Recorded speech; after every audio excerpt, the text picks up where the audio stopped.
5, ayat 1 sampai ayat yang ke-11.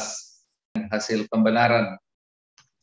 Sebab itu, kita yang dibenarkan karena iman, kita hidup dalam damai sejahtera dengan Allah oleh karena Tuhan kita, Yesus Kristus. Oleh Dia kita juga beroleh jalan masuk oleh iman kepada kasih karunia ini. Di dalam kasih karunia ini kita berdiri dan kita bermegah dalam pengharapan akan menerima kemuliaan Allah.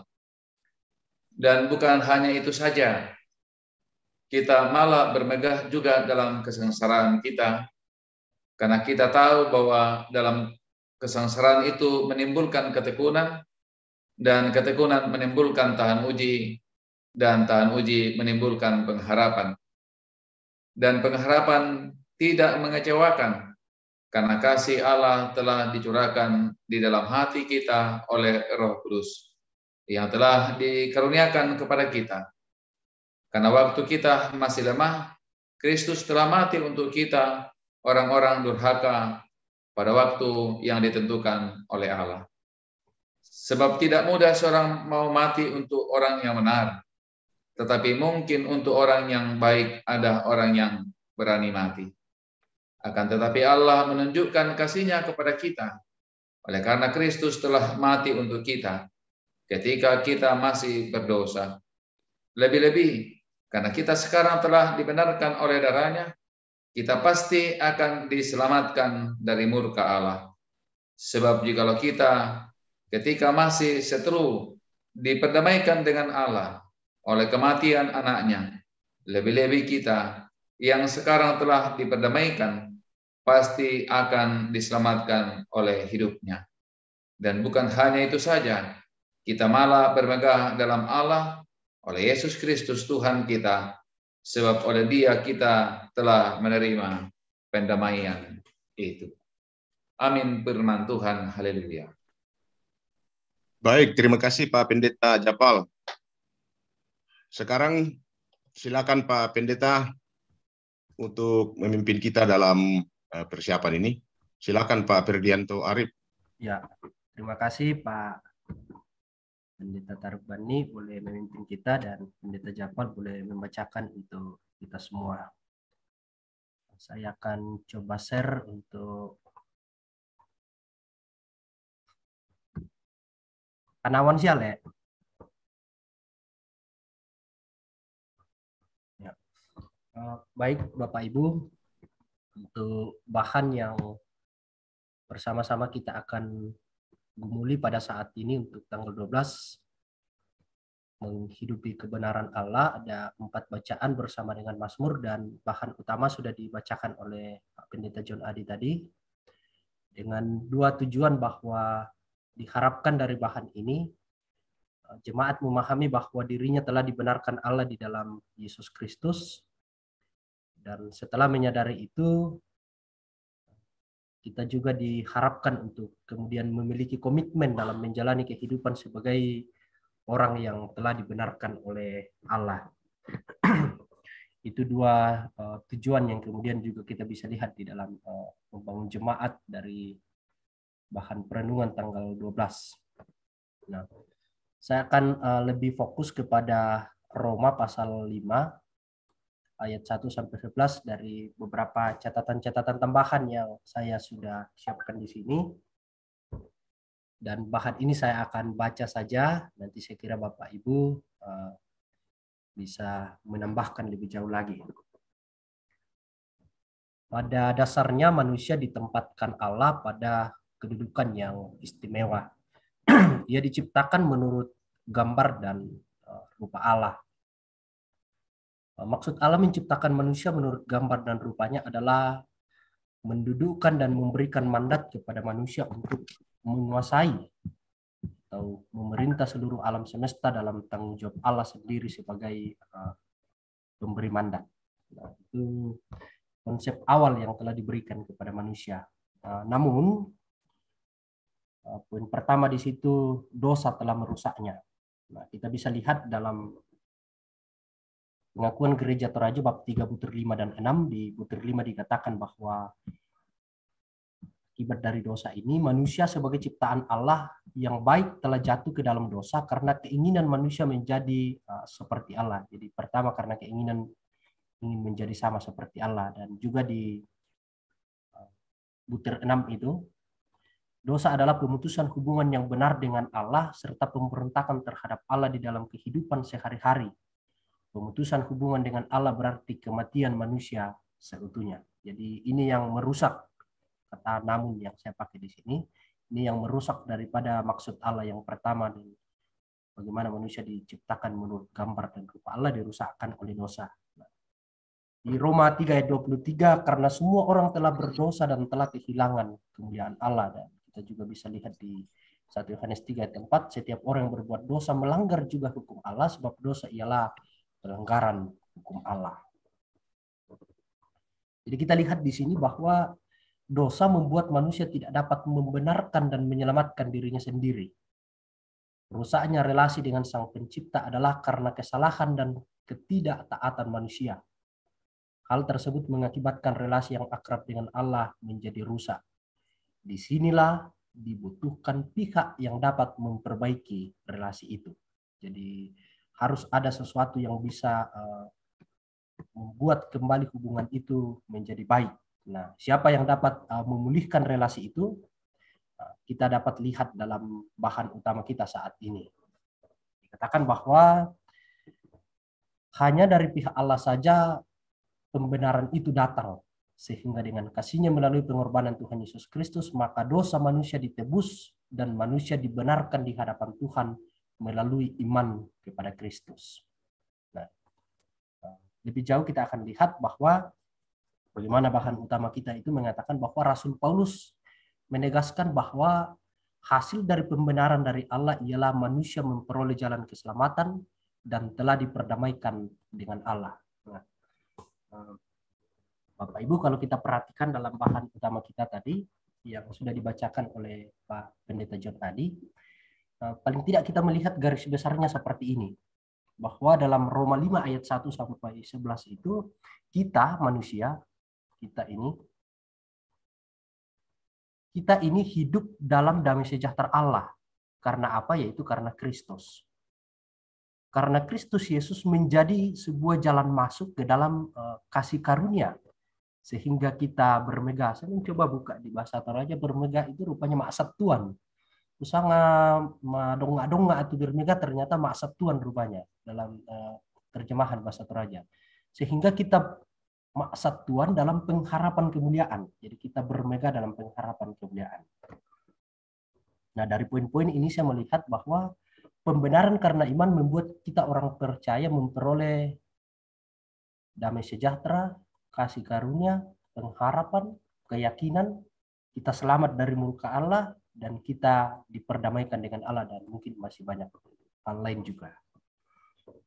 Nah, di samping daripada itu, di ayat 3 dalam bahan utama kita, ada kata penghubung, dan juga kita bermegah juga dalam kesengsaraan kita. Jadi justru kita maksud Tuhan dalam kesengsaraan.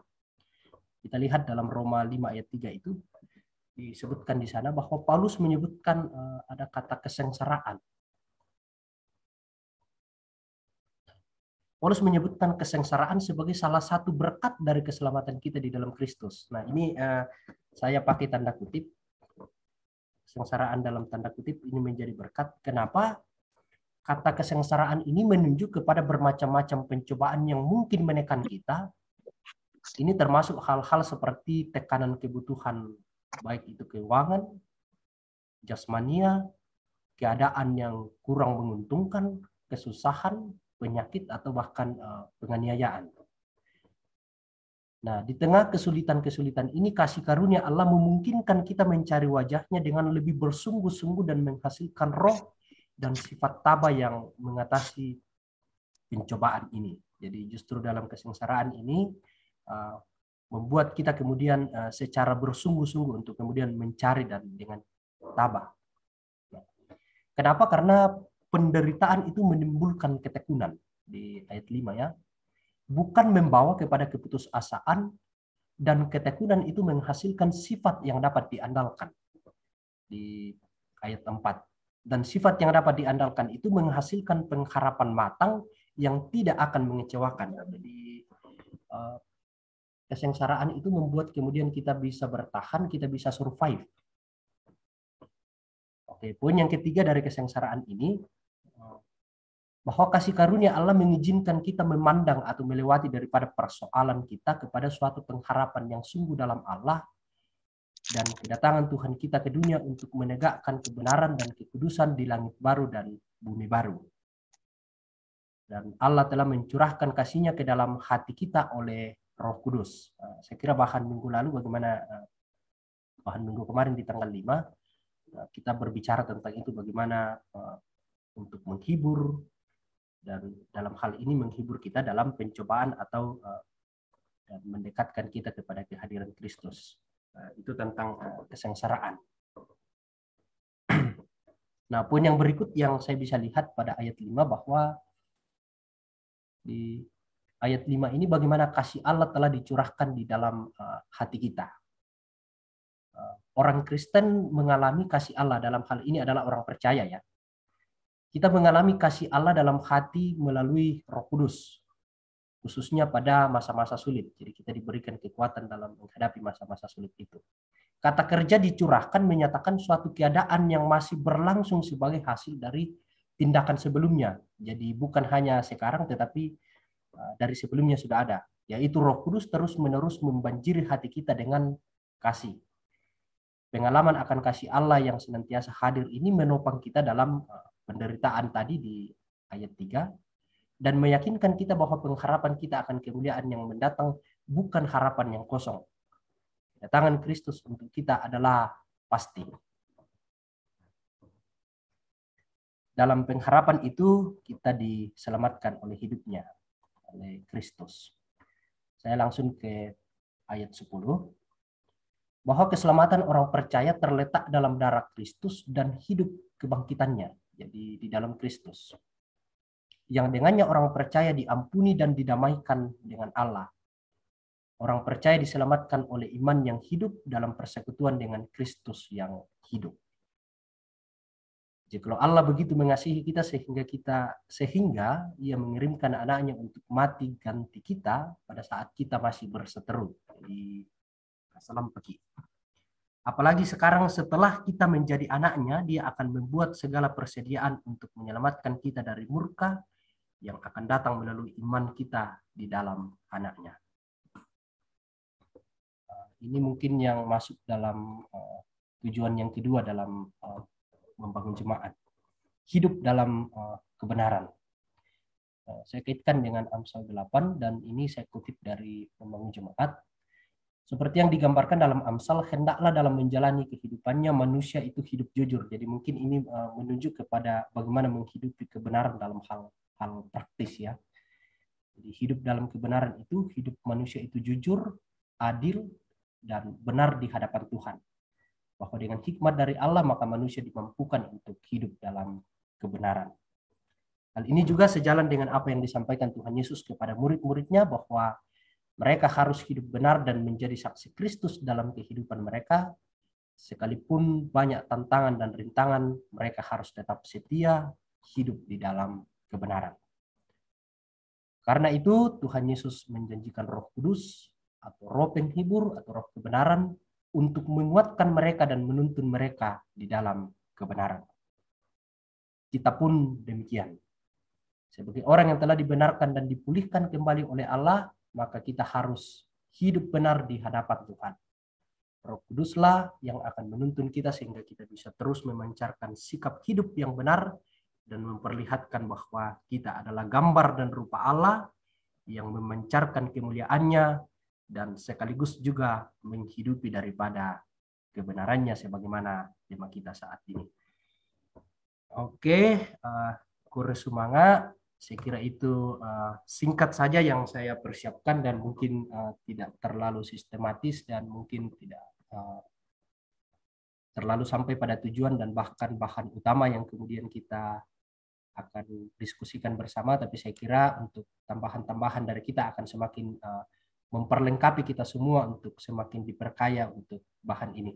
Saya kembalikan ke Bapak Moderator, Pendeta Tarik Bani untuk memandu kita. Terima kasih. Ya, terima kasih Pak Pendeta. Ya, luar biasa ya, bagus sekali. Nah, sekarang Bapak Ibu, adakah yang mau menambahkan atau adakah yang mau memberi lagi muatan-muatan yang sehubungan dengan itu? Maka disilakan. Silakan Bapak Ibu kalau masih ada yang mau memberi tambahan atau muatan-muatan sehubungan dengan apa yang dipaparkan oleh Pak Pendeta Ferdianto. Monggo, monggo Bapak Ibu.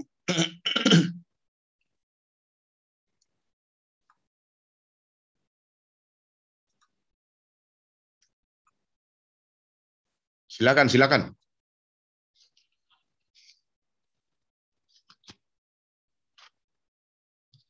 Saya mau kata Pak Susi Pengam itu oke. Oh iya, saya lihat Pak Pendeta Christian senyum-senyum. Silakan Pak Pendeta Christian kalau ada yang mau ditambahkan sehubungan dengan itu. Monggo, monggo Sang Mane, silakan. Lanjut dulu. Oh begitu, oh iya, iya. Baik, iya. Ya, adakah teman-teman? Jadi kebenaran ini sebenarnya tema yang paling kuat di seluruh kitab suci ya, baik perjanjian lama maupun perjanjian baru. Bahkan di perjanjian baru, kalau saya tidak salah, malah 94 kali dia diungkapkan. Tetapi dia diungkapkan dengan dua istilah. Ada yang menggunakan dengan kebenaran yang diterjemahkan dari kata dikayusune, lalu ada beberapa nats juga yang mengungkapkannya dengan kata aletheia, itu kebenaran. Tapi khusus dalam kitab Roma ini, kata yang dipakai itu ialah dikayusune. Nah, dalam perjanjian lama beberapa kali kita temui, misalnya di dalam Kejadian pasal 6 ketika Nuh disebut sebagai orang yang benar, kata yang dipakai di situ ialah sadik. Nah, sementara di beberapa kitab, terutama di dalam kitab-kitab Mazmur, kata yang dipakai itu emet. Jadi biasa Allah itu digelar sebagai El Emet, Allah yang benar dan adil. El Emet, itu diterjemahkan dalam Septuaginta dengan kata aletheia. Aletheia itu adalah kebenaran yang sejati, kebenaran yang sungguh-sungguh. Sementara di kayusune itu dalam bahasa Inggris diterjemahkan dengan kata righteousness, kebenaran. Aletheia itu diterjemahkan dalam bahasa Inggris oleh King James Version dengan kata truth. Truth itu mengingatkan kita pada kata trust, jadi kepercayaan itu ya. Nah, dari itu maka kita bisa sedikit lompat-lompat bahwa sesungguhnya kebenaran itu adalah kebenaran yang mutlak asalnya dari Allah. Kebenaran yang mutlak. Sebab kondisi sekarang ini, apalagi dalam konteks postmodernisme, banyak sekali orang tergiring pada apa yang disebut relativisme. Yaitu, untuk paling konkret itu, relativisme itu semua agama sama. Hanya cara saja yang berbeda. Sehingga kita semua nanti ini katanya selamat. Padahal ada kebenaran mutlak. Seperti yang Pak Pendeta Ferdianto tadi katakan, tidak ada jalan lain dan kebenaran lain. Maka karena itu tantangan berat bagi kita. Sebagai orang Kristen, sebagai gereja bahwa kita ini adalah hamba kebenaran. Jadi menghidupi kebenaran Allah itu sesungguhnya ialah kita diingatkan kembali. Ingat kami, kita ini adalah hamba kebenaran. Roma 6 ayat 18. Ya, monggo Bapak Ibu. Mohon maaf ini suara masih. Saya bosku.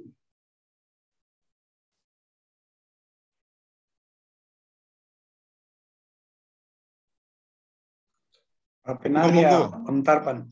Monggo. Ya, karena Pak Ferdianto Arif ini teman kuliah saya, makanya saya tambah sedikit. Ada sedikit saya oret-oret. Yang pertama itu, salah satu prinsip dasar kekristenan yang menurut banyak teolog seringkali disalahgunakan itu, salah dipahami, anugerah mendahului pertobatan. Jadi bukan karena kita bertobat lalu kita dibenarkan, tapi pertama-tama kita menerima anugerah. Kemudian pembenaran ini berkaitan dengan status keberdosaan manusia. Jadi menurut saya penting juga kita pahami dosa, ya. Gerrit Singgi misalnya dalam dunia yang bermakna itu mengatakan dalam PL dosa itu adalah perbuatan, tindakan manusia yang melawan Allah, bukan status keseluruhan dari pribadi atau seseorang yang berdosa. Karena itu menurut Gerrit Singgi, keselamatan dalam PL itu juga dalam tindakan-tindakan yang berkenan kepada Tuhan. Nah, apa sebenarnya yang Paulus pahami tentang dosa? Saya kira ini penting juga untuk kita gali supaya kita memahami secara utuh kerangka pembenaran dalam perspektif pemikiran Paulus, ya. Secara umum misalnya kalau Eka Dharma Putra bilang dosa itu berarti meninggalkan Allah. Jadi akibat dari dosa yang paling buruk itu adalah ditinggalkan oleh Allah. Itulah sebabnya misalnya ketika Yesus disalib, beliau berteriak, Eloi, Eloi lama sabachthani, ya. Allah, mengapa engkau meninggalkan aku? Jadi pembenaran itu akan jelas bagi jemaat kalau konsep dosa itu juga jelas, ya. Karena apa yang mau dibenarkan kalau tidak ada pemahaman yang baik tentang dosa. Kemudian pembenaran ini berarti bahwa status seseorang itu secara hukum, ya, telah dibenarkan, ya, dan semua karya pembenaran itu telah dikaryakan oleh Kristus. Yang menarik menurut saya yang perlu kita tekankan, pembenaran itu menurut saya memiliki dua aspek, ya, yakni pengampunan atas dosa dan penerimaan kemanusiaan baru.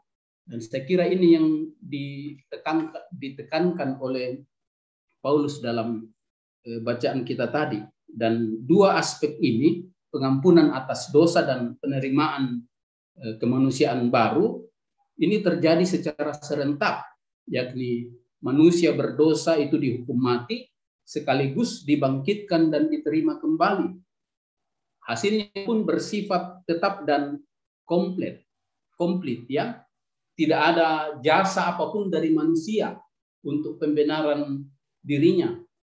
Pembenaran manusia bukan suatu proses bertumbuh, tetapi pembenaran itu tuntas, paripurna, sempurna dalam pengorbanan Kristus yang adalah karya pendamaian Allah.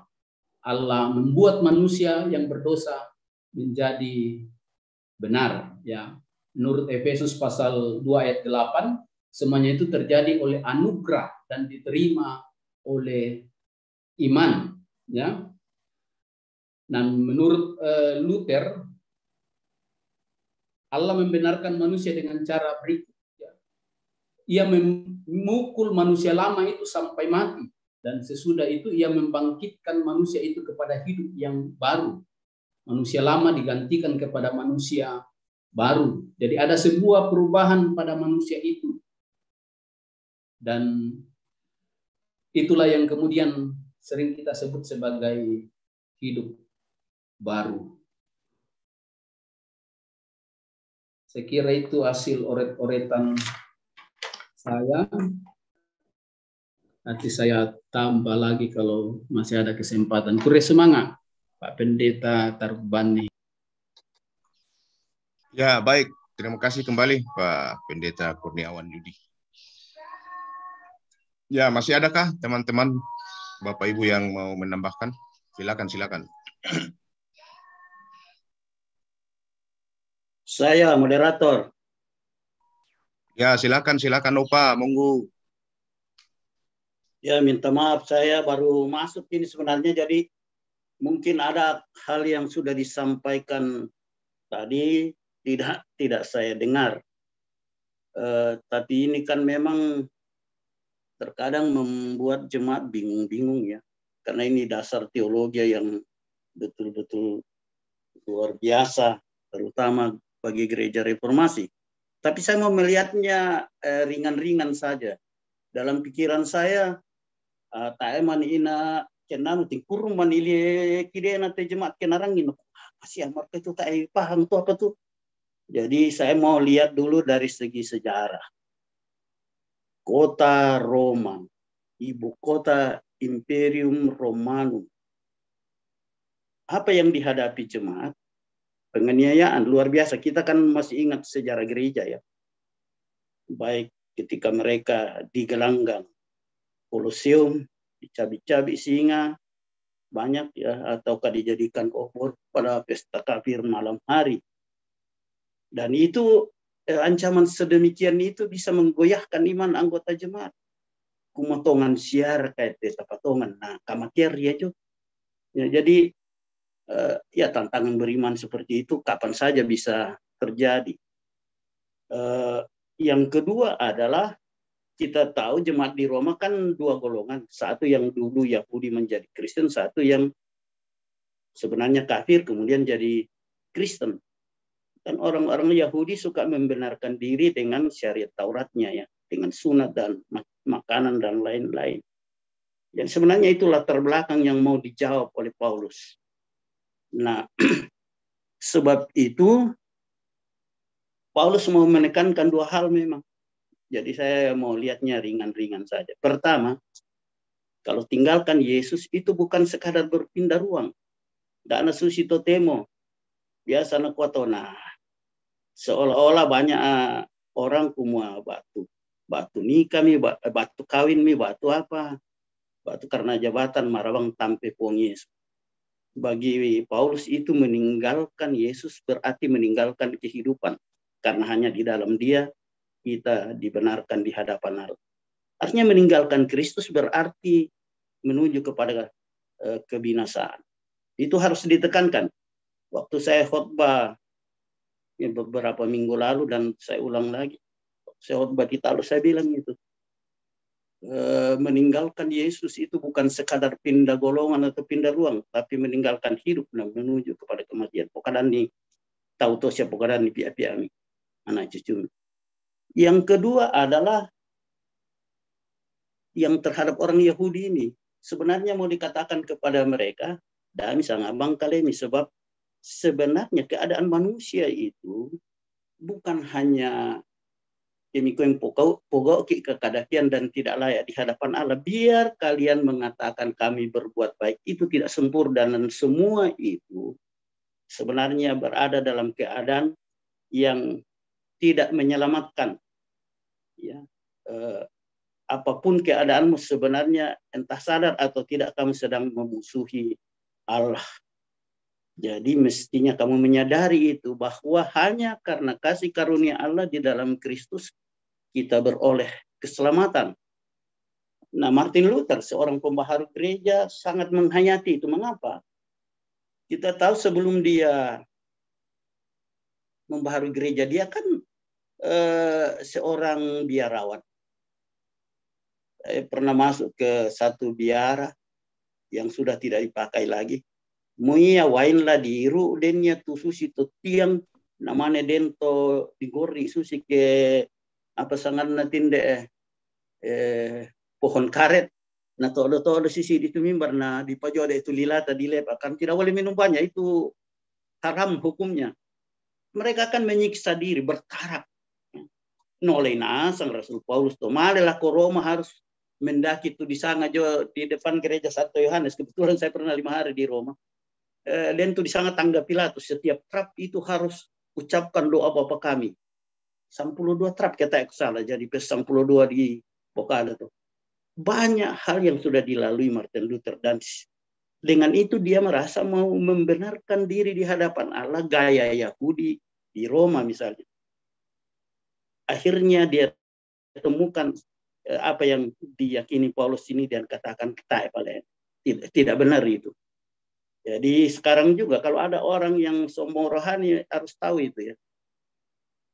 Bukan karena engkau, bukan karena kebaikan. Tidak ada kebaikan yang mampu menyelamatkan engkau. Hanya oleh kasih karunia Allah. Nah ini keadaan tanpa Kristus, keadaan tanpa terbuka menerima tawaran kasih Allah, terkadang orang anggap biasa-biasa saja, ya, sehingga cenderung melepaskan diri dari hidup atau menghidupi kebenaran. Padahal memang ya mungkin sudah dibilang tadi ya tidak ada jalan lain. Nah sebab itu saya bilang biasa kepada jemaat apapun keadaan sugi korakatang sugi koraka, terkenal korakatang terkenal koraka, satu hal yang mestinya kau syukuri selalu.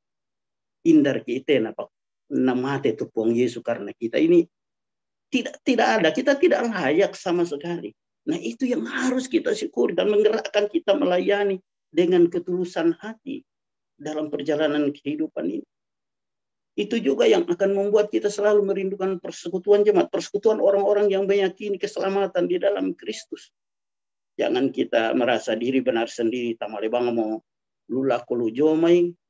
Nah ini kan fenomena yang terkadang orang anggap biasa-biasa saja. Tapi kalau kita renungkan betul ini, bisa dikatakan ini intisari surat Roma ini, dan intisari teologi reformasi. Kita katakanlah kalau mau tinggalkan gereja Tuhan, kita mestinya merasa apa ya, kenhan merinding ke kumai. Saya ini tinggalkan kehidupan. Kalau kita apalagi jelas bangunan bacaan kita ya, kalau kita tinggalkan Kristus, tak ke Tuhan jo. Betul-betul apapun taruhannya mestinya kita setia. Jemaat Roma mati taruhannya pun mereka tetap setia. Sekarang kan pertanyaannya, adakah kita ini mau setia karena keyakinan bahwa kasih Allah yang luar biasa itu telah kita terima, bukan karena kebaikan kita? Atau adakah kita menganggap remeh itu dan tidak mensyukuri itu?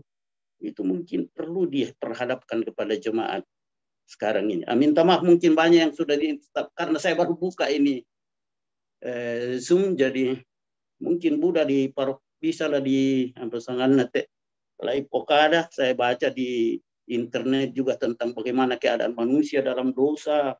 Buddha itu istilah dipakai lah kain kotor segala macam, bagaimana keadaan memusuhi Allah dan bagaimana luar biasanya tindakan Allah dalam kasih-Nya melalui Kristus Yesus Tuhan kita. Pada mutu kurus semangat. Ya, baik, baik Opa, terima kasih. Kita sudah semakin ditolong lagi, terutama aplikasi daripada menghidupi kebenaran ini ya. Ya, baik.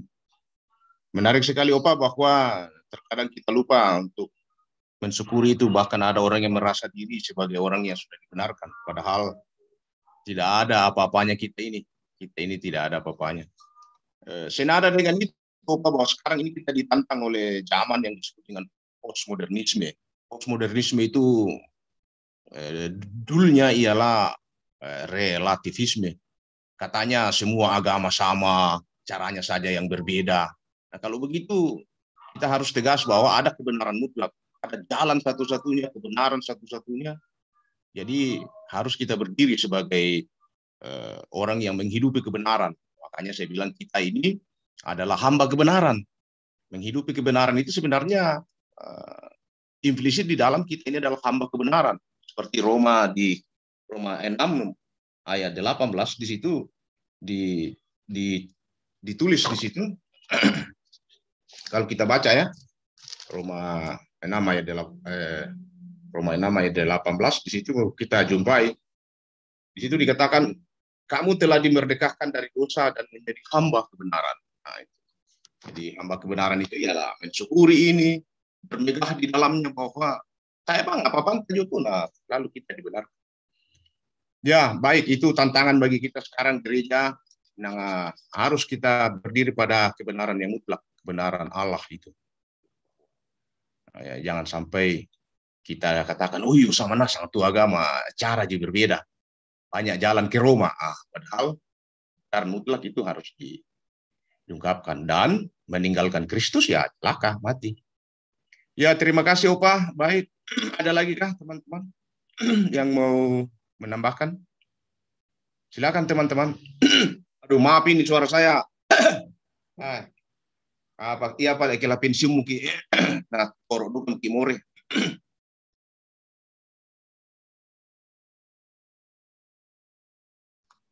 Ya, adakah lagi teman-teman untuk menambahkan ini?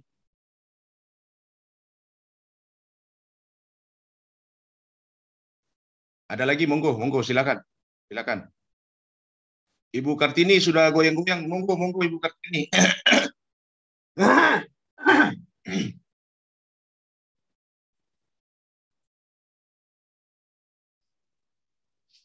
Sudah terungkap semua tadi, Bang. Ya, masih adakah lagi? Oke, sebelum sambil teman-teman mempersiapkan itu, untuk melengkapi apa yang Pak Pendeta tadi sudah ungkapkan, saya tambahan supaya kita lebih kuat di situ. Saya mengajak kita membaca 2 Korintus 5 ayat 21. Ya, 2 Korintus 5 ayat 21. 2 Korintus 5 ayat 21. Tolong dibacakan, minta membacakan kita. Supaya kuat kita di situ 2 Korintus 5 ayat 21. Sambil teman-teman mempersiapkan ya yang mau ngomong. Saya mengajak kita membaca itu. Nanti ada mungkin lah. Bisa baca. Ya, monggo Pak, monggo. Dia yang tidak mengenal dosa telah dibuatnya menjadi dosa karena kita, supaya dalam Dia kita dibenarkan oleh Allah. Ya, nih jadi itu tadi ya Pak Pendeta dari Kupang sudah mengungkapkan itu. Pak Arif juga sudah mengungkapkan itu bahwa ketika kita berbicara soal kebenaran, righteousness, trust itu, maka itu erat sekali hubungannya dengan keadilan Allah. Bagaimana Allah memperdamaikan satu sisi yang menuntut tentang dosa, sisi lain yang menuntut tentang kasih. Karena itu ada ilustrasi, katanya ada panglima namanya Sema, ketika dia mendapat bahwa stok makanan di gudang itu selalu dicuri, dan ternyata yang mencuri itu adalah Indanop itu tumbok itu? Dona. Satu sisi dia harus menjalankan keadilannya, di sisi lain dia harus menyenangkan kasih sayangnya. Nah itu menarik sekali, dan seperti itulah kebenaran itu. Jadi kebenaran mutlak itu ada dalam keadilan Tuhan. Sehingga kita ini adalah hamba-hamba kebenaran. Tak bang apa panta jutu, pong matua yaitu karena kasihnya, seperti yang Om Pak Mutu tadi katakan. Jadi kita harus pegang kuat-kuat itu, kita ini adalah hamba kebenaran. Tidak ada yang melekat pada diri kita. Kebenaran mutlak itu hanya ada satu, yaitu di dalam Tuhan. Itu catatan-catatan, dan berikut ialah catatan yang kedua kalau boleh. Dalam Yohanes 14 itu dikatakan akulah jalan dan kebenaran. Nah, saya pernah baca buku mengingatkan kita harus hati-hati. Yesus itu sebenarnya bukan hanya sekedar jalan, tapi dia adalah kebenaran. Apa artinya itu?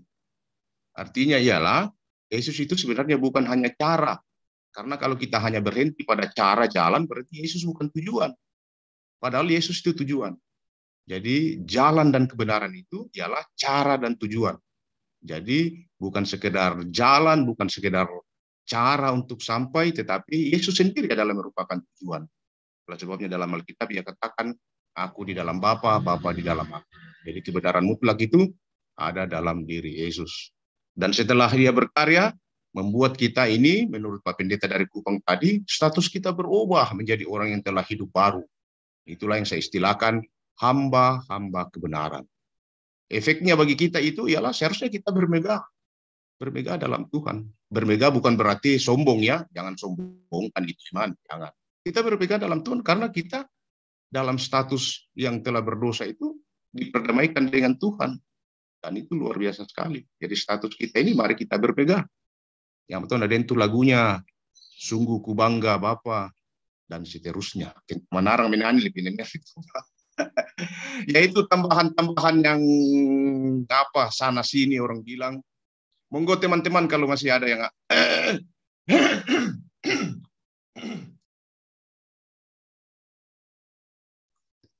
ya, monggo teman-teman silakan.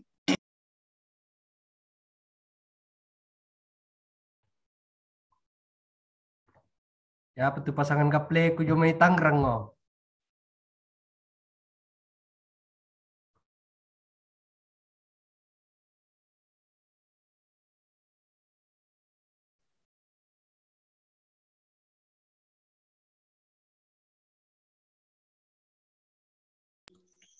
Ya, silakan teman-teman, silakan.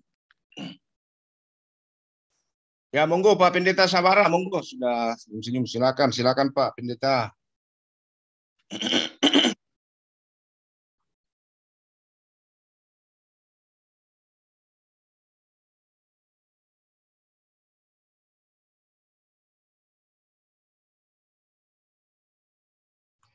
Masih di mute Pak Pendeta Sabara, silakan.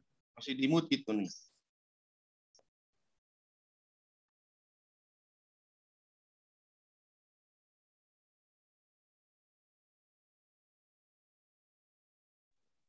Tidak ada suara Pak Pendeta.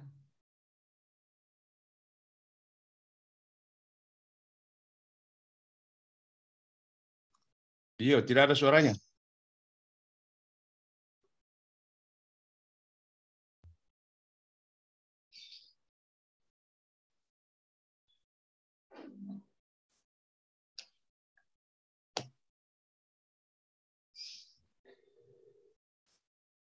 Oh iya, ada.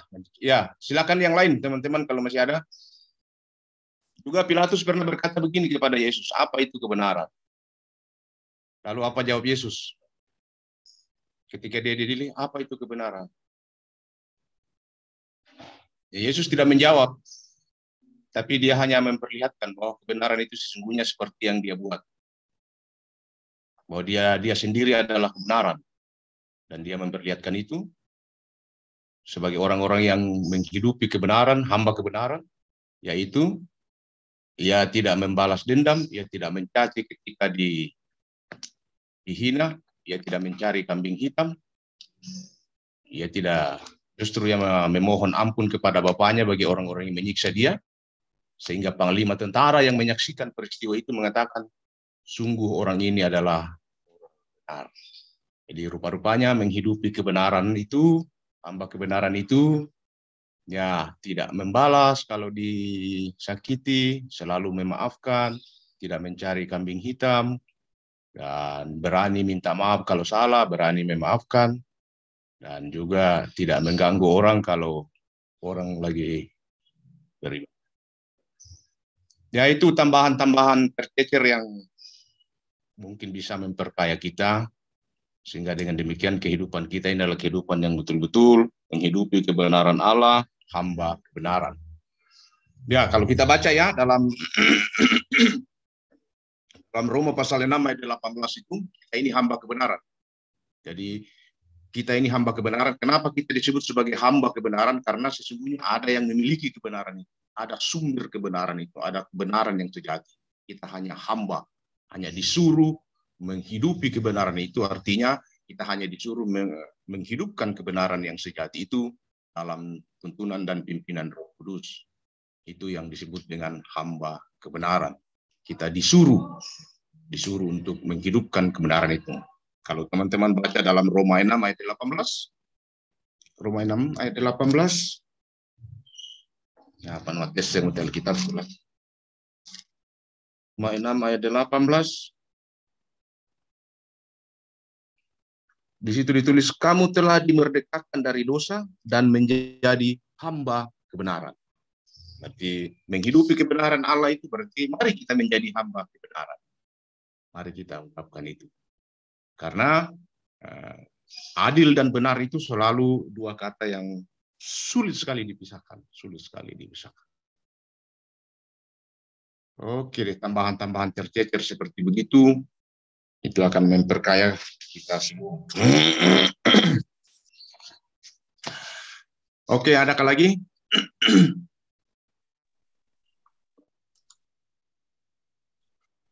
Oh ya, silakan Pak Opa dari Opa Manguling. Monggo Opa. Apa namanya pengaruh itu moremila.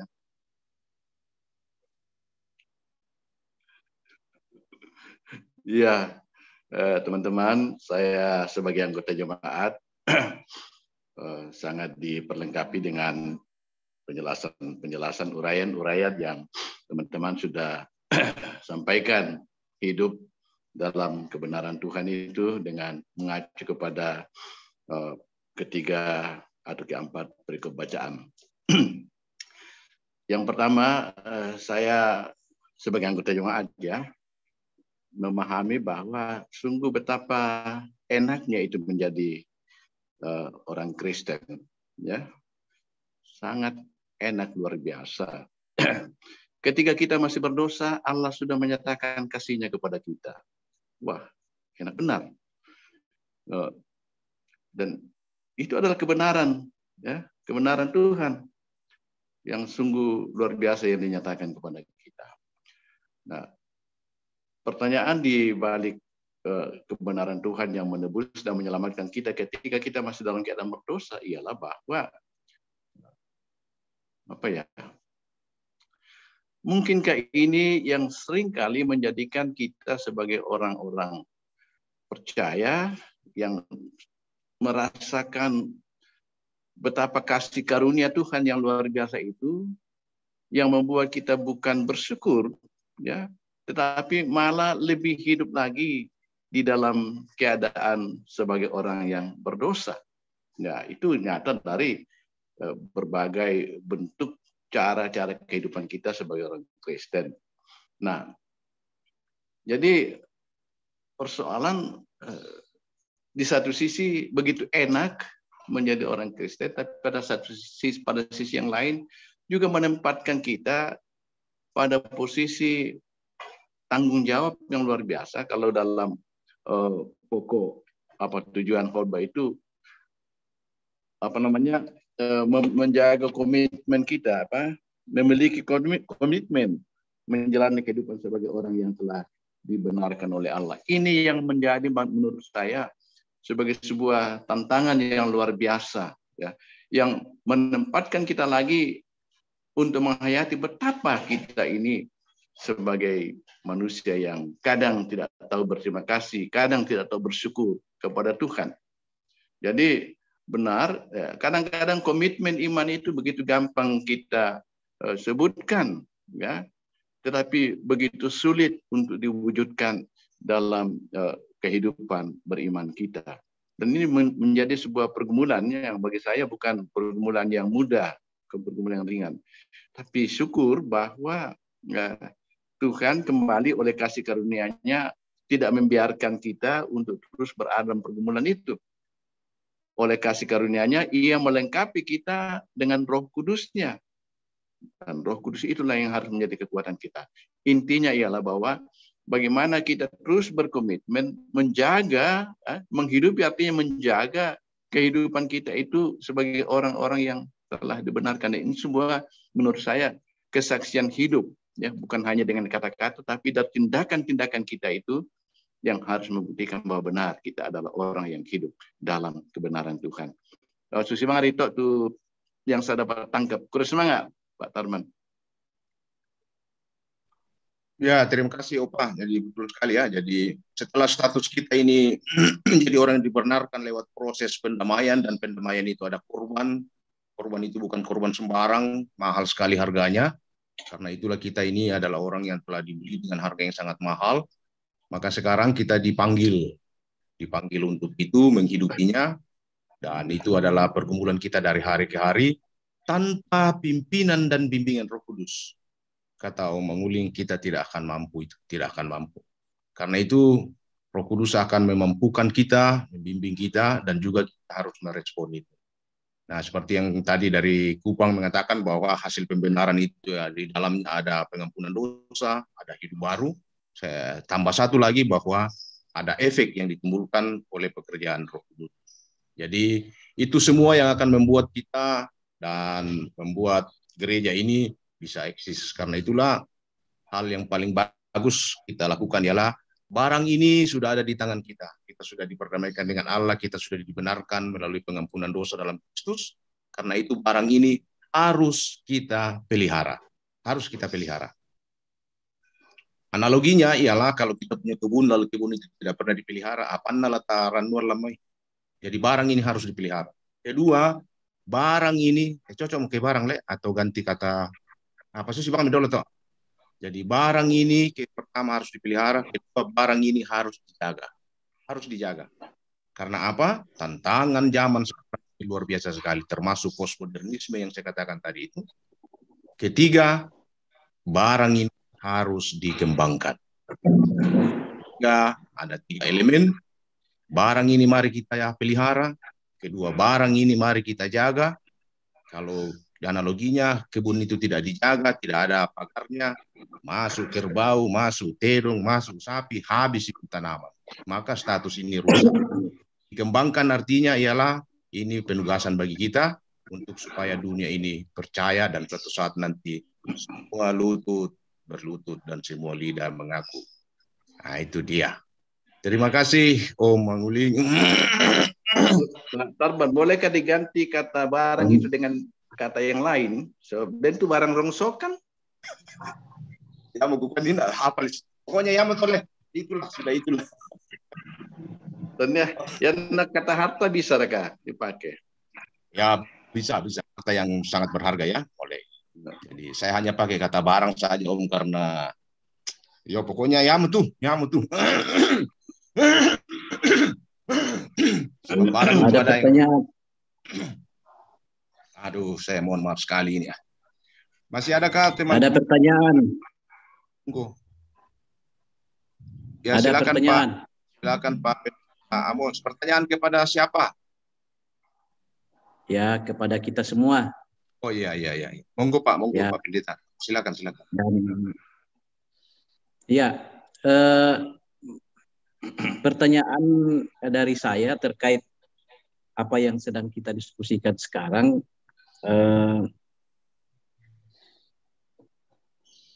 Yaitu apa perbedaan pembenaran menurut statement Paulus dengan pembenaran menurut statement Yakobus?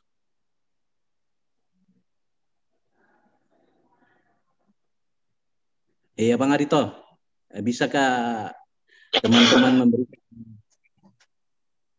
Ya kalau Paulus kan mengatakan bahwa kita dibenarkan oleh iman. Ya sementara Yakobus ya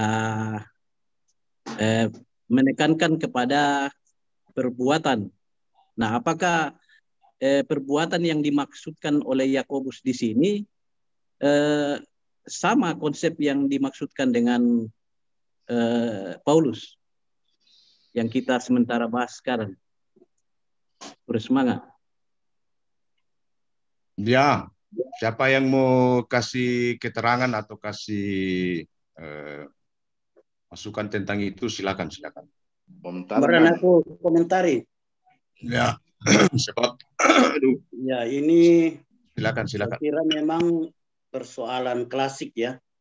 Banyak orang suka mempertentangkan Paulus dan Yakobus dan memang banyak orang mengatakan lambat diterima dan kanon tu Yakobus ya macam-macam inilah.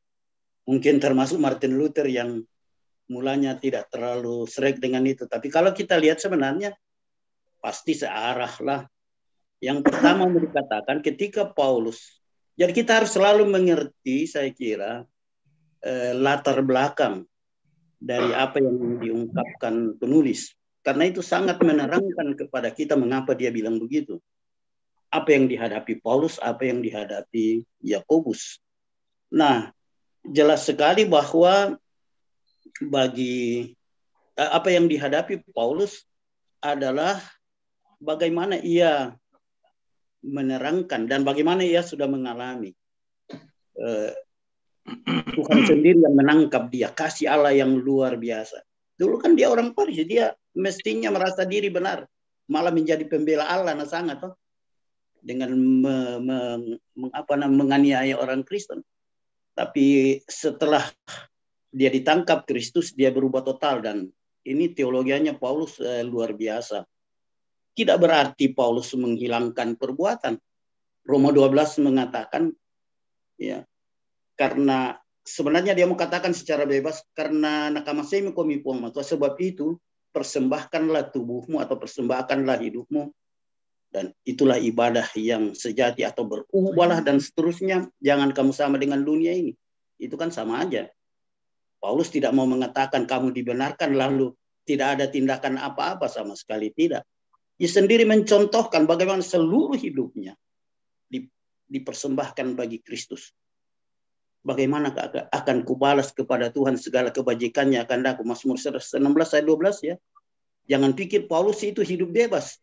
Oh lalu ya baga-baga kemarin seolah-olah mintu yokela mau menderita dan segala macam. Kalau dia pikir enak aja itu jadi Kristen, sama sekali tidak. Dia mengatakan apapun taruhannya aku tanggung gitu. Dia mengatakan kita mestinya mengambil bagian dalam kebangkitan Kristus, tapi juga dalam kematian Kristus, dalam penderitaannya. Banyak hal lah yang bisa kita katakan. Nah, kalau Yakobus seorang rasul, dia kan menghadapi orang-orang yang merasa ya apa bang melipogo tidak apa-apalah ya. Nah, ini harus dijawab juga. Jadi sekali lagi segala sesuatu yang kita dengar ini harus kita mengerti dalam konteksnya ya. Karena teks turun bukan dari langit, tapi teks datang ke kita melalui konteks. Itu kan bahasa teologianya. Nah, itu tidak berarti Yakobus menghilangkan kasih karunia Allah ya. Mungkin tidak usah kita bahas sekarang ini. Tetapi Yakobus juga mau mengatakan, ya ini tanda itu apa? Kumatongan. Nata eta pogawi madosa ki. Pasal berapa itu? Saya sudah lupa sama Tuhan ki. Jadi kan kita harus ingat yang namanya berdosa itu bukan hanya anomia melawan perintah Allah, tapi juga hamartia, tidak menepati sasaran yang Tuhan kehendaki. Jadi orang seperti Martin Luther yang seorang biarawan dahulu merasa diri benar, akhirnya menyadari bahwa non posse non peccare, tidak mungkin tidak berbuat dosa, tidak ada yang sempurna, dan hanya karena jangkauan kasih Allah kita diselamatkan. Saya kira tidak ada pertentangan satu dengan yang lain ya. Bersemangat. Ya, baik, terima kasih Opa. Jadi memang tidak ada pertentangan antara Paulus dan Yakobus, tetapi memang ini adalah persoalan tempo dulu, orang bilang terlalu persoalan. Tapi dengan melihat konteksnya, bisa kita katakan begini, Paulus itu sedang mengajarkan tentang hakikat kebenaran itu sendiri dan apa efeknya. Nah, sementara Yakobus dalam menghadapi audiensnya waktu itu, konteksnya waktu itu ialah ia mau mengatakan apa sih hidup praktis daripada kebenaran itu. Nah, jadi satu mengenai substansi kebenaran itu, satu mengenai hal-hal yang praktis. Jadi bisa kita katakan begitu. Tapi itu tidak bertentangan ya. Jadi satu, Paulus mengajarkan tentang substansi daripada kebenaran itu sendiri, sementara Yakobus dalam menghadapi konteksnya, audiensnya waktu itu, yang mengatakan tentang hal-hal yang praktis. Percuma kamu sudah dibenarkan kalau kamu tidak membuahkan kebenaran. Jadi tidak ada tentangan. Begitu Pong Ade, dan itu biarlah itu ada di kepala, bukan jangan, tapi ya kita upayakan agar supaya tidak itu nanti. Baik. Ya, okay. Bisa saya sedikit lagi? Bisa, monggo. Iya. Iya, untuk orang-orang percaya sekarang ini kelihatannya gampang saja itu mengatakan bahwa ya kalau misalnya ditanya apakah kamu percaya bahwa kamu masuk surga, ya kamu yakin bahwa kamu masuk surga, ya yakinnya itu karena dia sudah percaya kepada Kristus. Seperti itu. Tetapi persoalannya di sini adalah Tuhan Yesus kan lebih menegaskan bahwa bukan orang-orang yang berseru-seru Tuhan yang masuk ke dalam kerajaan surga, tetapi mereka yang melakukan kehendak-Ku. Nah, pertanyaan di sini jika dihubungkan dengan statement Paulus yang menyatakan bahwa tidak ada satupun yang bisa memisahkan kita dengan kasih Allah. Artinya orang-orang yang sudah percaya kepada Kristus itu apapun tidak ada yang bisa memisahkan dia. Ya mungkin ya dalam tanda kutip dosa yang berikut yang dilakukannya. Ini yang menjadi pertanyaan klasik seperti yang dikatakan Tomato tadi, yang memang sulit untuk kita sampaikan, jelaskan kepada warga jemaat. Karena pertanyaan yang praktis yang sering muncul dari jemaat adalah apakah dosa dalam artian moral itu menggagalkan kasih karunia Allah. Tapi Paulus kan katakan tidak ada yang bisa memisahkan kita dari kasih karunia Allah. Jadi kalau boleh dikatakan di sini kesimpulannya adalah ya siapa yang sudah percaya kepada Kristus, ya sekalipun pasca dia percaya dia masih melakukan dosa itu ya sudah otomatis dia pasti akan selamat. Ya cuman menjelaskan ini kepada warga jemaat ini yang menurut saya ya gampang-gampang susah untuk bagaimana membuat mereka menerima dengan baik. Ko jelas semua yanda diterima Yesus sebagai Tuhan dan Juru Selamat. Seperti tema kita ya harus dihidupi artinya dilakukan. Tapi persoalannya di sini Paulus juga katakan roh penurut tetapi daging lemah. Ya, itu masalahnya. Nah, bagaimana kalau misalnya pasca kita menerima Yesus, tetapi kemudian kita melakukan lagi dosa, ya terutama dosa-dosa moral dan lain sebagainya. Tapi kalau saya punya tafsiran yang lain. Perbuatan yang dimaksudkan Yakobus di sini ya mungkin bukan moral, tetapi tindakan iman. Atau perbuatan iman yang salah kalau misalnya kita itu sudah percaya kepada Kristus tetapi kemudian kita tidak percaya kepada Dia, kita masih percaya kepada yang lain. Artinya selain kita percaya kepada Tuhan, kita percaya kepada yang lain, berarti sama saja tidak di sini. Jadi saya lebih cenderung melihatnya di sini yang dimaksudkan di sini bukan soal moral, tetapi perbuatan iman dalam konsep Yakobus, sehingga ya sudah benarlah apa yang dikatakan oleh Paulus bahwa ya kita dibenarkan oleh iman, tetapi iman kalau misalnya kita sangkali atau kita tidak tindak lanjuti atau kita gantikan dengan yang lain, yang salah toh. Tapi ya dosa-dosa yang bersifat moral, ini salam atau kian, kelaya dijadikan standar untuk menjadi pembenaran.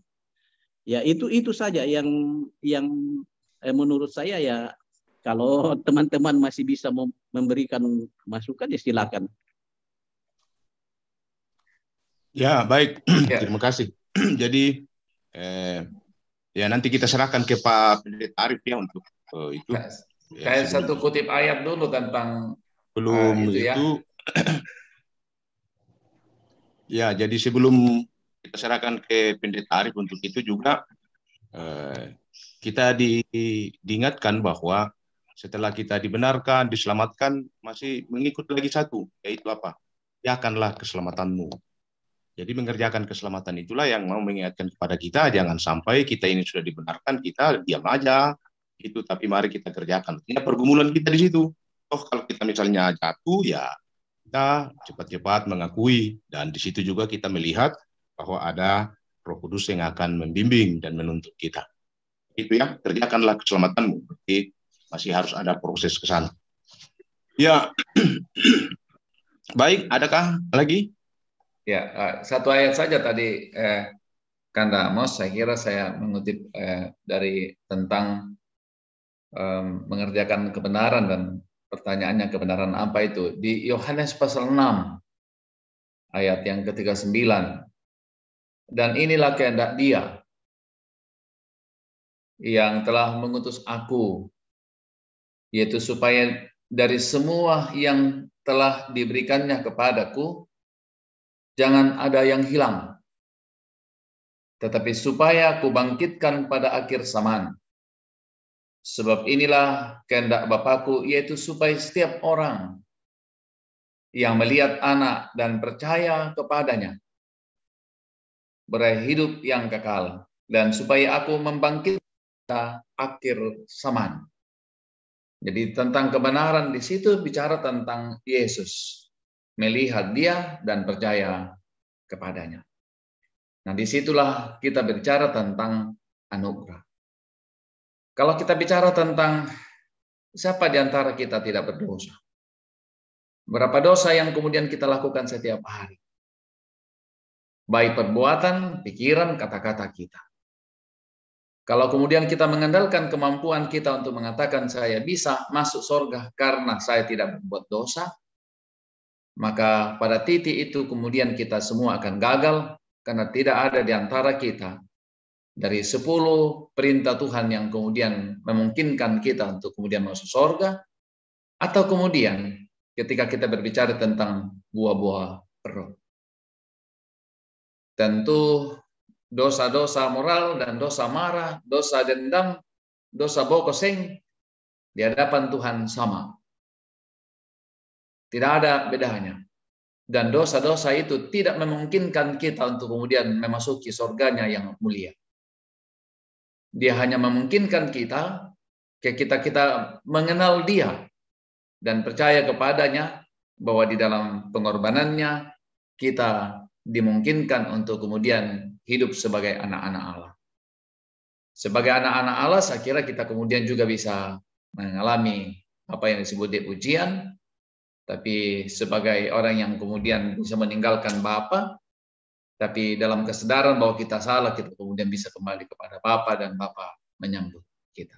Jadi tidak ada satupun menurut saya kemampuan kita untuk kemudian mendapatkan anugerah keselamatan kalau kita mengandalkan kemampuan dan apa yang ada pada diri kita. Kores semangat, ada orang baru yang masuk di dalam tadi. Siapa pendeta? Siapa tadi masuk? Pak Cirang. Saya berharap Pak Cirang ada di dalam, ternyata keluar karena. Oke, baik. Terima kasih Pak Pendeta Japal. Masukannya. Ada lagi Kak? Sebelum kita beri ke itu. Ya, monggo. Ya, Ebenezer Nubantimo, teolog Gemit, pernah berkata seperti ini. Pembenaran yang dikaryakan Allah di dalam Yesus Kristus itu berlaku untuk dosa manusia, baik yang sudah dilakukan maupun yang belum dilakukan. Karena itu dalam sudut pandang manusia, kita ini sedang berproses, kita ini sedang bertumbuh, kita sedang dalam perjalanan, kita ini sedang dalam siara, dari meninggalkan tabiat lama kita menuju ke tabiat baru kita, dari identitas lama ke identitas baru. Nah, dalam syara itulah makanya Allah menetapkan gereja ada di tengah-tengah kehidupan manusia untuk terus memperlengkapi, membimbing manusia baru itu sehingga makin bertumbuh dan mengalami pembenaran, pengudusan dan keselamatan. Dan saya kira saya sepakat dengan Ebenezer Nuban Timo, karya Kristus itu paripurna dan sempurna satu kali untuk selama-lamanya. Kure semangat. Ya, baik, terima kasih ya. Jadi juga kalau kita berbicara soal tafsir, kita harus lentur ya, lentur. Jadi kita lentur, tetapi juga tetap kita diingatkan bahwa kita Gereja Toraja punya itu ya, punya soal dosa dan kebenaran. Tidak apa-apa, bagus ya. Baik, silakan Pak Pendeta Arif, adakah yang mau disampaikan atau masih ada dari teman-teman? Ada sedikit, Pak. Ada sedikit. Monggo. Iya, ini akhirnya kita bisa berputar-putar ya. Dan banyak hal yang terkadang kita kan hanya lihat di permukaan. Misalnya kalau orang bilang, dia percaya kepada Yesus. Indian tandai tambukuna. Ya, orang kan bisa ngomong doang. Dan itu beriman itu kan bukan hanya sekadar percaya begitu, tapi kalau istilah Inggrisnya itu total surrender to God. Menyerahkan diri secara total kepada Tuhan, bukan setengah-setengah. Dan itu akan terbukti dalam tindakannya. Dan itu tahu rajin mengenai sekolah minggu.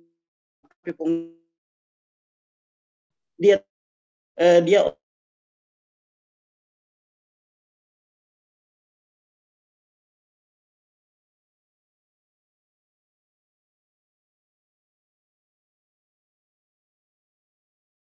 atau kita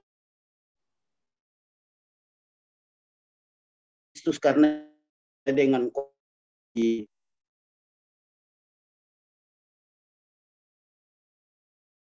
percaya kepada Kristus jatuh ke dalam dosa, ia bisa berkanjang di dalam dosa. Tapi orang yang sungguh percaya mungkin pernah tilende tapi ia bangkit kembali. Itu kan bedanya orang beriman dengan tidak beriman. Tapi anda den tangkoi beriman nate masih ngopaku mengaku dosa jo gereja, itu tanda tanya benar keimannya itu. Harapan Allah ya itu yang tidak mampu kita jawab ya. Artinya tak bisa taruh tamu kuna kumana percaya to ngarakate jo atau kudu kuna mari percaya atau popani mari ponisu itu kan masalah.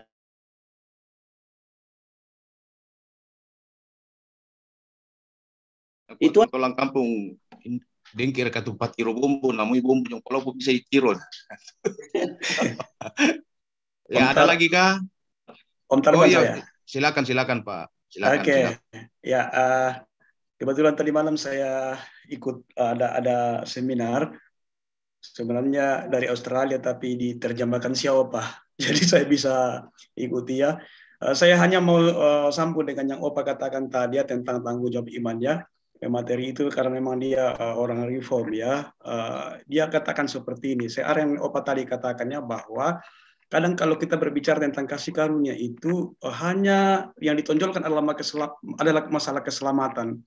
Kemudian tentang keutuhan atau keseluruhan rentetan kehidupan itu sepertinya diabaikan ya, karena kalau berbicara masalah kasih karunia kita hanya fokusnya ke stay di masalah keselamatan. Padahal kasih karunia itu juga berbicara tentang rentetan perjalanan kehidupan manusia. Bagi saya itu sederhana sekali ungkapan itu, tapi saya diingatkan waktu apa tadi ngomong bahwa harus ada tanggung jawab iman.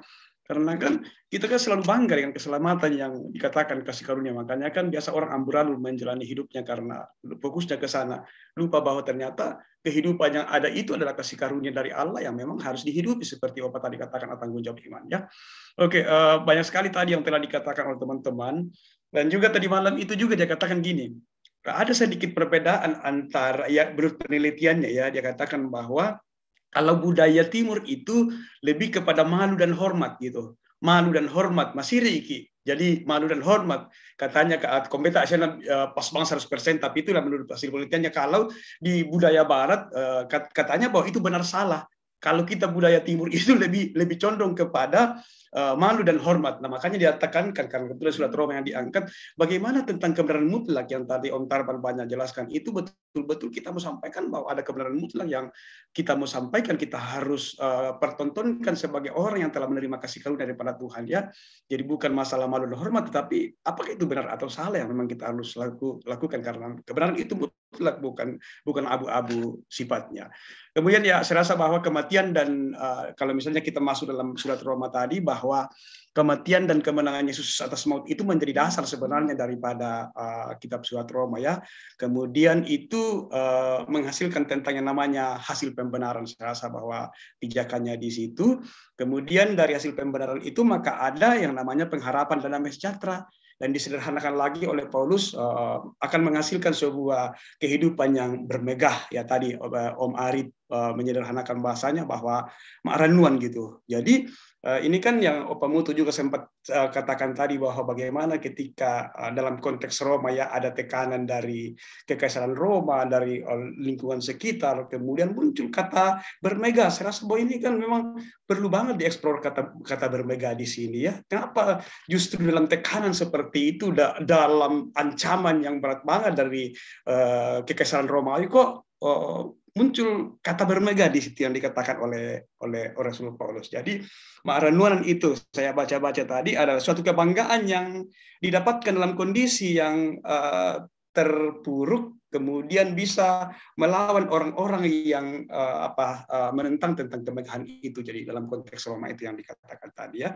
Nah, ada satu istilah yang sering dipakai dalam istilah psikologi tentang daya lenting, bahwa ketika betul-betul saya tahu bahwa hidup saya ini diberikan kasih karunia Tuhan, ya, bukan hanya berbicara pada masalah keselamatan, memang intinya keselamatan, tapi hidup ini yang penting banget untuk saya hidup begitu. Nah, bagaimana saya memiliki daya lenting itu di dalam melakoni babakan kehidupan itu, step-step kehidupan itu, ya. Karena saya rasa bahwa kan kita di challenge yang di situ, tantangannya kita kan yang berada dalam sejarah perjalanan kehidupan kita untuk menuju ke sana, kan gitu.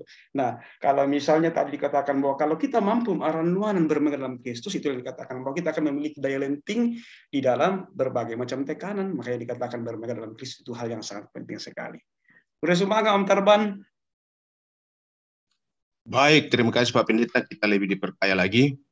Saya kira begitu. Lebih banyak kita diskusi teman-teman, lebih banyak kita berdialog soal ini. Itu semakin memperkaya kita. Sekalipun ya di sana sini mungkin ada keterbatasan, ada apa, tapi lebih banyak kita berdiskusi, lebih bagus, dan biarlah itu tersimpan di kepala kita dan kita terjemahkan ke umat setelah kita berkhutbah nanti. Jadi tidak apa-apa kita lama-lama begini, karena ini soal ajaran, ini soal hal yang selalu istilahkan adalah hal yang primer. Jadi kalau soal sekunder misalnya cara menyanyi, cara apa, itu kita sisa saling malik, kita saling menghargai. Tapi ketika kita sudah masuk dalam doktrin-doktrin yang sifatnya primer, tidak apa-apa kita lama-lama diskusi, tidak apa-apa. Jangan terburu-buru bahwa persiapan ini terlalu lama. Tapi itu memperkaya kita. Itu luar biasa. Saya secara pribadi luar biasa kalau yang begitu memperkaya kita. Jadi tidak apa-apa kita lama-lama berdiskusi seperti itu. Dan kedua, catatan-catatan soal seputaran tafsir, namanya saya tafsir, ya mari kita lentur untuk itu. Nah baik, jadi itu yang bisa, bahwa marilah apa itu kebenaran mutlak, apa dampaknya, statusnya bagi kita setelah kita dibenarkan dalam Kristus, lalu apa tanggung jawab gereja, orang Kristen untuk menghidupi itu sebagai hamba kebenaran. Jadi ada 3 poin. Apa itu kebenaran mutlak? Sebab sekarang ini tantangan paling besar sebenarnya adalah konteks postmodernisme yang selalu mengisukan tentang relativisme itu. Salah satu contohnya, semua agama sama, sisa cara yang berbeda, hanya jalan ke Roma. Nah, bagaimana kekristenan, bagaimana kita harus kita pegang teguh kemutlakan di dalam Kristus, bahwa hanya ada satu jalan dalam Kristus. Itu harga mati sebenarnya bagi kita. Cuman bagaimana kita beretika menampakkan itu. Kemudian status kita yang sudah dibenarkan, ya mari kita bermegah, tapi jangan sombong. Berikutnya lah, apa tanggung jawab iman kita setelah kita dibenarkan sebagai hamba Allah? Itu banyak sekali tadi yang sudah kita bisa ungkapkan. Itu 3 pokok untuk hari Minggu kalau Bapak Ibu setuju. Dan sekarang kita dengar dari Pak Pendeta Arif bagaimana selanjutnya. Monggo Pak Pendeta, monggo. Wah, serong nasang kusanga. Ya, saya sangat beruntung moderator saya saat ini. Jadi, nah pamaleso nasang mo. Ya, dalam memperoleh keselamatan nasanga sulaki dumerino ka na tebatu andil talan. Nah, ya. Jadi memang dalam kita memperoleh keselamatan semata-mata karena anugerah. Dalam kebenaran yang sejati di dalam Bapa sehingga perlu untuk kita mengerjakannya. Dalam mengerjakannya inilah dengan cara memancarkan kemuliaan kebenaran itu, dengan cara menghidupi kebenaran itu. Jadi usahalah terpancar dalam kehidupan kita sebagai orang yang telah dibenarkan dan telah diselamatkan. Saya kira itu supaya tidak memperkabur apa yang sudah jelas. Terima kasih kembali.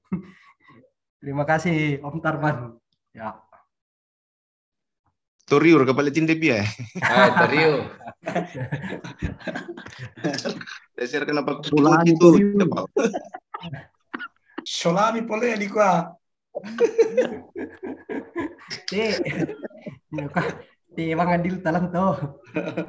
Oke, saya kira bagus Bapak Ibu, seperti kita diperkaya terus-menerus, jadi biarlah itu menjadi muatan-muatan di kepala kita nanti untuk kita menyampaikannya di minggu pertama setelah Pentakosta. Kita diperhadapkan pada sebuah doktrin primer, yaitu soal kebenaran, soal dikayusune, soal righteousness, yang biasa diterjemahkan dengan kata aletheia, yang dalam King James Version disebut dengan kata truth.